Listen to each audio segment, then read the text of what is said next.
Welcome to When Not Yet Becomes Right Now, the podcast where we dive deep into the moments of transformation, the times when not yet shifts into right now and everything changes. I'm your host, Jen Ginty, and this podcast is all about those pivotal moments in our life journeys.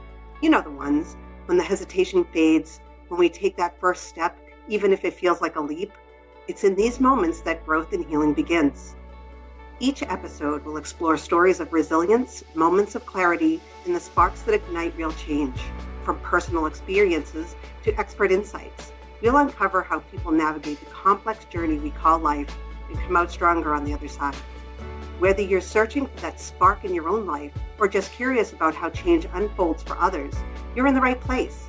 We'll discuss the ups and downs, the breakthroughs and setbacks, and how to embrace the right now, even when it feels out of reach. Because sometimes the hardest part of the journey is realizing that the moment you've been waiting for has already arrived. So take a deep breath, settle in, and let's get started.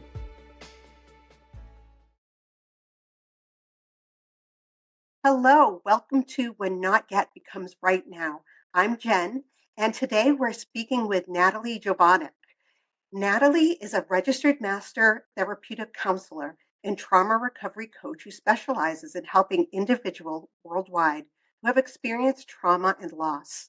They use an integrative approach to trauma recovery, combining IFS-informed parts work, somatic approaches, EMDR, and anti-oppressive practices. Additionally, Natalie provides leadership coaching to promote healthy and inclusive workspaces. Natalie is also the author of the memoir, A Brave True Story, where they share their personal journey of healing from child abuse, and she's the host of the podcast Trauma Demystified. Welcome, Natalie. So glad you're here. Thank you, Jen. I'm very happy to be here, and I'm really looking forward to our conversation. Me too. So let's get into it. What is the story behind your not yet, your background, and where you'd like to start the story? Let's start the story. Like, the story has many different layers, and there were different not yets. So I think one of the big not yets were the journey for myself to start my own healing journey from childhood abuse. And like, I started in my 30s after I ended a relationship. However, well, looking back now, in my family, there was so much stigma against counseling, and I couldn't imagine that healing was possible. So I had grown up in an environment where there was not really any kind of positive outlook on healing. So I started after the end of the relationship because I wanted to have children, and I didn't want to give my past baggage onto a child. At this stage, I was living in Germany, but then I moved to Spain. So I did a lot of my healing in Spain. And I also think Spanish culture was very supportive for healing because it's a more emotional culture and it's a very relationship focused culture. And so I used a lot of systemic constellation work for healing. I did inner child work. I did also like all the somatic, like getting back to my body. Systemic constellations are a way to understand and solve personal or family problems by looking at how everything is connected.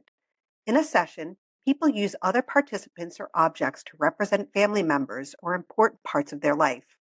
This helps them see hidden patterns or issues that may be causing problems, like family conflicts or past traumas. By seeing these connections more clearly, they can find new ways to heal and bring balance to their relationships or life. And then at this stage, I started my own training, and I started off with systemic coaching and also systemic constellation, which is a 3 years education where you really work very deeply with your bodies and with what has happened to you. And also it can help you to work through more intergenerational trauma, because if I look at the stories of my family, there was also historic trauma that they just carried forward in our family dynamic. And yeah, and so the not yet was always like, when do I start? How do I start? And so my first collaboration with a therapist wasn't very successful. I felt very pathologized, and I think we had intense power dynamics, and she couldn't explain me anything what trauma was, and she couldn't explain me like some of the symptoms I had. Like, I used to use self-injury in relationships when there was heated conflict and my boundaries were violated. And so she always pathologized it, but she never explained me that there's a symptom of trauma and that we can work with this. So it was a very weird dynamic.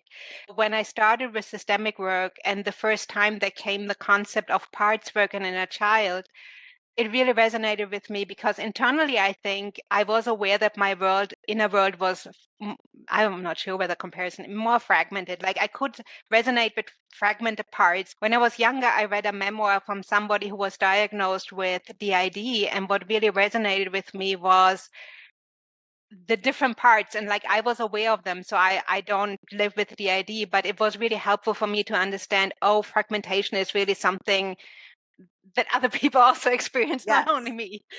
Dissociative identity disorder, or DID, is a mental health condition where a person has two or more distinct identities or personalities that take control at different times. Each identity may have its own name, behavior, and memories. DID often happens as a way for someone to cope with trauma, especially in childhood. People with DID may feel disconnected from themselves or have memory gaps about things they've done. Therapy can help them manage the condition and understand their different identities. And I have the same discovery. When I Mhm. started with my therapist, I had no idea what internal family systems was. And she immediately said, it's not DID. It's something Listen, completely different. I would love for you to tell us a little bit more about the systemic side of things, and talk a little bit about the intergenerational. That for me is another part that has been difficult that I've been working through. yes, like I think what I'm noticing, so first of all, like I'm German Croatian. My mother was German, fully German. My father, like he's German, but he has a Croatian last name. And my parents were united in hatred. But I think as some of the hatred, yes, there was discrimination from my mother towards my father, and my father was violent. So like there was a lot of different dynamics, and both of them lived through the war, and both of them were kind of disconnected from their emotions. My father's father died by suicide, but they never talked about it. So I only know it because my mother shared this with me. And so a lot of these bigger family dynamics, it took me a long time to understand them. It took me a long time to find out who am I, and like accepting my Croatian side, because like my father never talked about it. But if I now look back, I'm aware that my last name is associated with Croatian. And so in Germany, there is a certain disconnect for some people, and they create stories about me. And even now that I live abroad, Germans don't see me as German because of my last name. And if I connect with Croatians, it's difficult because I don't speak the language. So there were many. So in systemic work, you can constellate your inner family pictures. And so it's more or less you put in an intention what you want to look at, and then the systemic elements can show up. So I did a constellation with my parents, and I did a constellation also with Croatia as a country. And it really explained to me the grief I was feeling, that I didn't have any roots with Croatia. And so in this context, the systemic work helped me, like some of these deep inner emotions and body sensations that I felt, to express them and internalize them. And then in systemic work, you find healing phrases. So what are phrases, how you can heal yourself? So in my family, I think as it's common, like I was taking responsibility for my mother's emotions. So my mother had um, cancer all the time that I can remember her. And so, and she had also, like, it was on her face. So people were kind of staring at her. And like for me, I learned to take care of her emotions, and she was always more important than I was. And so in family systems, you can, not internal family systems, but in it, like internal family system is something different than systemic constellations. Could you explain what constellations is? So constellations is a methodology that was developed by Bert Hellinger. And so it was combined of, I think it's psychology, but it's also he was a missionary in an African country. I think it's Zulu, but I could be wrong. So he combined this methodology based on different ideas, and then he created the thing. And so in a family constellation, it's usually a group work. Like you can do it internally and just work with yourself and a therapist. But like if you do it in a big group, so I, for example, one was that I worked on the relationship with my father. So I would say my intention is to heal the relationship with my father. And then I would choose people who represent the different people. So I would choose somebody who represents my father. I would choose somebody who represents my mother, and anything else that might come up.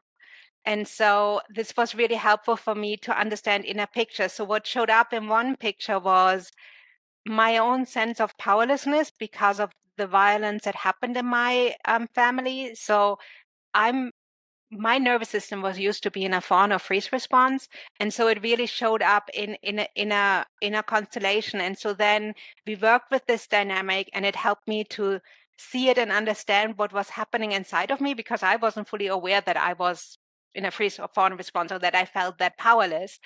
And then we used healing phrases just to heal this inner picture that I had, because it was kind of more painful. But then how can we find a better picture, and how can we find a picture that gives freedom? So it helps to acknowledge what is. It helps to express the emotions that we may not have expressed, and it helps us to find a way to move forward. Okay. So the constellation, and you said it to look at the overall picture. So the constellation makes a picture for Yes. you. Okay. And what does the So picture represent? it represents the dynamic that is inside of me, that and like the people that I choose, like if you are, for like the person who was representing my father had certain emotions, so it helps to express something that I may consciously not be able to express, and it helps you just to see in a dynamic that we usually in a story wouldn't tell. So like I was aware that for me something was going on with the country of Croatia, but I wasn't aware that it was a lot of pain for me. And I, like, because the rational part of me couldn't understand, like, I've never been there, so why should it be there? But like it really helped me to integrate that and find a more combined view on that. And a lot of systemic work is really inner child work and working with those younger parts of us. And so it has different aspects to it. And so this is a bit, but like you can do it either individually or in a group. Okay. So you started the work on the childhood trauma. Yeah. And what was the moment for you that was like, I have to do this work or I'm not going to be able to move forward? It's interesting. I think, okay, it was the moment when my like, I asked my ex-partner at one stage, hey, let us do couples counseling, because I don't know anymore how to move forward. And when I asked him in the relationship, he said, no, he does never want to do this, and it's not his problem. And the funny thing is, a couple of years earlier, when his friends did couples counseling, he said to me, oh, he would always do it for our relationship. And so when he said no, it was like I lost trust in him. And so a couple of months later, I just didn't know anymore how to proceed. So I broke up with him, and then suddenly he had changed his mind. He wanted to do couples counseling. And I just sat there, and I knew I couldn't do it with him, and I wouldn't go back into the relationship. It was also not the healthiest one. So I said no in the relationship session to counseling, but immediately afterwards I did my own, because I knew I had something to do with myself. Like for me at this stage, when we had a lot of fights in our relation, not was it arguments in the relationship, and if I said stop to him, like if he was yelling and I would say stop and he wouldn't respect it, I would dissociate. And Yes. then I also, like, for me, if I use self-injury, I use self-injury to come back into my body. And I was aware in those moments about his, I know now, like I know it's stigma, but like he was quite stigmatizing in these moments. But I also knew I had something to look at, if this makes Okay. sense. So, yeah. So you realized your relationship was not going to work. No. He started off by saying, no, I don't want to do this work with you. And when you said goodbye, he was like, wait, wait, wait, let's do the Yes. work, right? Yeah. Yes. And that is a big red flag, right? It's a big red flag, and I need to say I'm this type of person. If I say no, it's a no. like I can work on a relationship, and I think afterwards he can, like he was kind of blaming me a bit, but like he was more, oh, I should have clearly told him that I would leave if he says no, but I'm not the type of person who says to someone, either we do this or I leave. Like, I don't know, I will never be this way. Like, and so I knew there were boundaries for me that I couldn't cross. And so for me, when he said no, I lost trust in him and in our relationship. Makes sense. Absolutely. So, when you were working through your childhood trauma, did you realize that it was something that was going to be a long process for you? Was what was the feeling, the overall feeling you had while you were just getting into your healing journey? Okay, I need to say one thing. Okay, I would say I did a little bit of healing before because I was aware, like, I left home when I was 19 on the day my mother died because the violence in our home escalated. And so after that, I went through a profound grief period. And then also, I cut ties with my father. Like in the beginning, I'd hoped that he might change, and then I cut ties with him. But I think each of these small steps were a step of liberation and necessary for me to do my own healing, because it's hard to confront the childhood if the people are still, if they were still in my life. So for me, there was small steps of healing, and I read a lot of self-help book at this area, and they gave me a new perspective. So the intense healing was after I left my partner, and then honestly, I did a lot of things. So I did, um, like I went to a psychiatrist. That was the process in the country I lived in. And then I got a psychologist. This didn't work that well for me with this psychologist. Like just didn't work for me. But I also, I educated myself around boundaries, and I started systemic work in parallel to psychotherapy. And so then when I moved to Spain, I continued with, um, I think it was a CBT more based counseling. And then I did systemic work, and I did I started meditation, I started yoga. And I did also more the alternative kind of healing things, just to have a more comprehensive view. And I also started to train as a coach. And the coaching I did was very much was based on parts work, which fitted well for me. When we spoke before, we talked about that you had multiple Hmm. journeys. And I think you really are someone who is a great example of that. What would you say was that second journey that you felt you needed Hmm. to go? What's the background of that? Okay, my second journey was when I moved to Canada. And like on at this stage I already was aware, I had an awareness what healthy environments are, I had an awareness what diversity and inclusion is. So I moved to Canada with the hope that it would be very diverse, and they would really live it. And then it really unraveled in many, like, first of all, immigration was a really difficult process for me. And like living in Spain was very easy for me, but coming to Canada was, I had a lot of barriers, and I didn't expect them to be that bad. And then I came out as non-binary, and I need to say, like, I think I always like not unsure about gender, but I was aware that the idea of being a woman didn't resonate, though there is so much stigma associated if you have experienced sexual abuse. So I was never really sure, don't I just not feel like a woman because I have been sexually abused, or is it really because I'm not?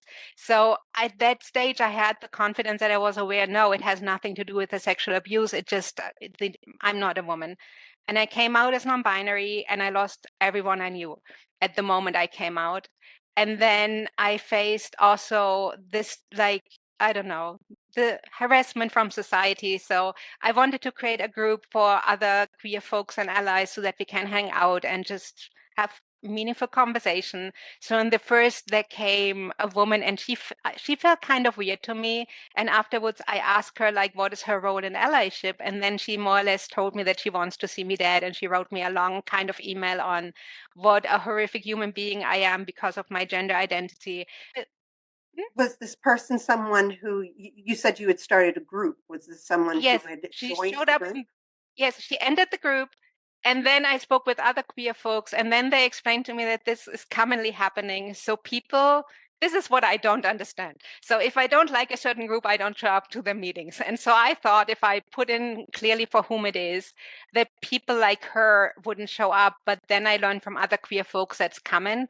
So you make a group for queer folks, but then people show up who are against you, just, I don't know what they want to do, to educate you about what they think about you. But like, so Well, these, it sounds like it's kind of like she came in with hate. yes. Okay.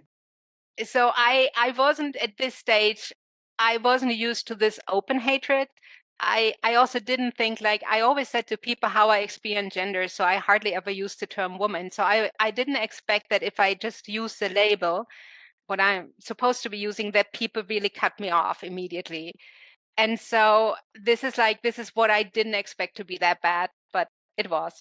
And so then I was in spaces that were really hostile, and then I just crushed. Like, I think my complete nervous system crushed together, and I had a really profound experience of systemic trauma where I knew that it was hard to find a way out because it was so nearly in every systems I was part of, whether in the workplace, whether in college. Like, I did study here again.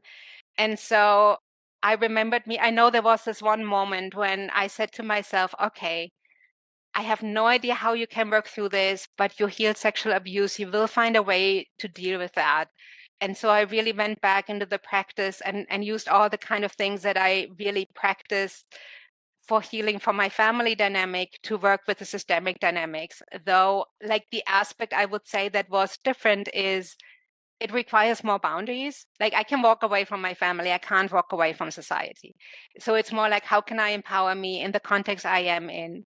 And so now my moment is a bit like, the healing was during COVID. So I found COVID quite nice because I didn't need to hang out with people. And now I the think you thing weren't is, alone in that. yeah. So, and now I'm in this kind of thing. Okay, now if I go to events and they are very much by, like, they're dominated by, I don't know, by cis people, like, it's really hard for me because either I'm constantly misgendered or I constantly correct them, or like it is really kind of a weird thing. And I'm not fully sure how will people respond to me. And now I'm in this process. How can I be more social, go to events, still be empowered, and also not be crushed if I run into hatred? Okay. So with that, where are you at right now? Do you think so? For me, when I think about my journeys that I take, they are ongoing, right? I feel as though, when people say, "Where are you at in your journey?" I tend to say I'm in the middle of it.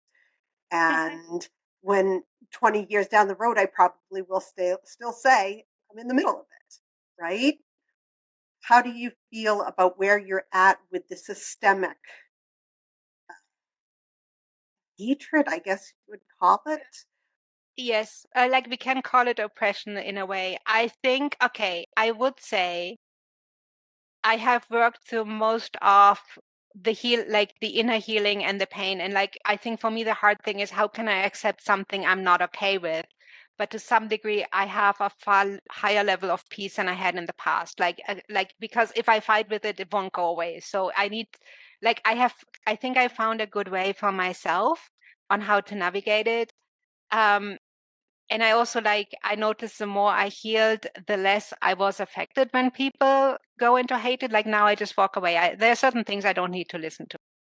So, but I think the work in progress is like this kind of alignment, because I'm noticing, like, for example, in my business, I have power because it is my business, and I'm aware, my clients are aware of it. So with my clients, it's a very different dynamic, and I feel more comfortable and I feel more safe than if I go into a new environment where I don't know anybody.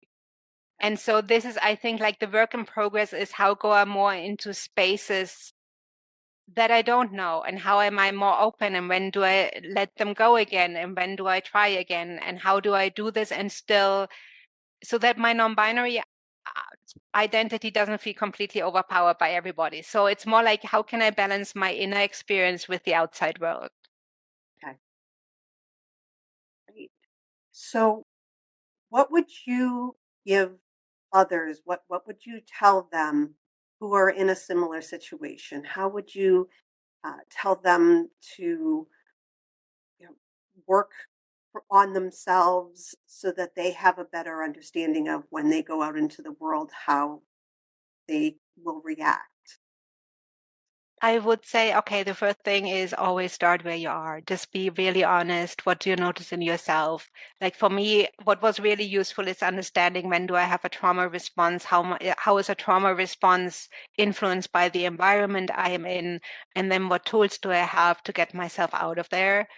And then also for me, it's still like healthy boundaries is a really an important foundation to just also keep ourselves healthy. And the other thing is really find those tools and practices that give you, I would say, aliveness. Like I still do a lot of parts work and I speak with the part like that is hurt by society. I speak with the part that is angry at society and I give them space and I validate them because what they experience is valid. And then, with my parts, I try to find a solution on like, how can we do this in an empowered way?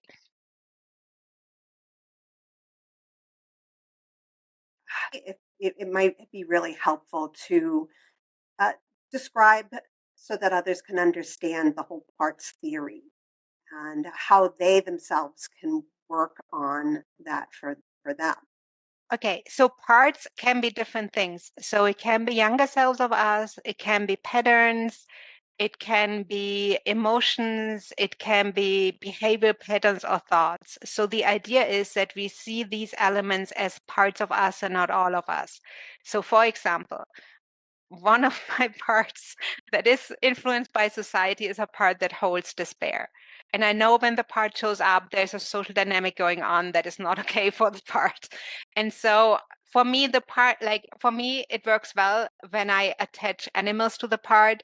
So the part with the despair is an ostrich. So I have an ostrich pet at home. So I can put it somewhere in the room and I really look at it and I visualize putting the despair in it. And then we have a conversation, and the part is saying what it feels. And I acknowledge, yes, you're feeling this and this and this. And then I'm asking it, what do you need? And then it can tell me what it needs. And like sometimes it's things like giving it a hug. Sometimes it's things like, okay, forget about the world for one day. Let's go to the zoo and just have fun in the zoo. And so parts don't only need to have painful emotions. Like I also have a very happy inner child, and I sometimes ask it, "What do you want to eat?" And so it's really like finding out what you notice within you and connecting with these parts, because I think it's important so that we can work through our emotions and acknowledge our emotions and also learn what they tell us, because in the end, all of our emotions are an important signal. And so if the part's getting too intense, it can be finding some practices on how can we reduce the intensity, like how can we connect with our body, whether it's grounding and like in parts work, you can do practices in the body to just reduce the intensity so that I can have a meaningful conversation with it. Does this make So, sense? yes, absolutely. And but it makes sense to me because I work with internal family systems. What would you say to someone who's just starting, who they're just getting used to this idea of having their parts, and all of these parts are there to protect us, right? Where do we go when we're first starting this out, when somebody's like, I don't know what parts I have. Who are the parts? What what how do I talk to them to understand who they are? Like, I think the first step is in the evening or once a week, just reflect on yourself. What have you noticed within yourself? Like, are there certain emotions? Are there certain patterns? Are there certain things that you have noticed? And then you can sit down and just take a sheet of paper and ask, like, who's there? Like, sometimes if I feel a lot of different things, I just write down who's there. And then I just say, part one is saying this, part two is saying this, part three is saying this. And then we just have a conversation.